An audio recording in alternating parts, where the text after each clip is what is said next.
Hello hello साथीहरू, के गर्दै हुनुहुन्छ? गुड मर्निङ के गर्दै हुनुहुन्छ? सुन्नु सुनाउनुहोस् हजुरको खबर। म भने मेरो सदाको झै काममा व्यस्त छु है। म यहाँ सुत्छु। अनि यता चाहिँ साथीहरू चल्ला हालेको छौँ हामीले, कोइलर चल्ला।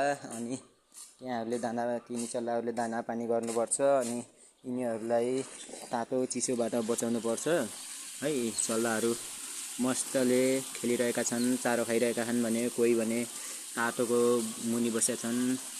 यी साथीहरू सबैलाई हाम्रो चल्ला आज 3 दिन भयो हालेको, 2100 रहेका छन्। आज भने 4वटा मरेका छन् चिसोको कारणले साथीहरू। अनि यिनीहरूले चिसोबाट बचाउनका लागि हामीले धेरै कोसिस गरिरहेका छौँ। त्यहाँ बत्तीहरू बालिदिएका छौँ भने यहाँ ग्यास छ है साथीहरू। ग्यास चाहिँ बलेको छ। ग्यासको लेप पनि धेरै तातो दिन्छ साथीहरू।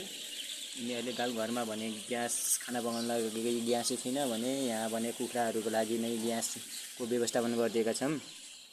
के गर्नु साथीहरू।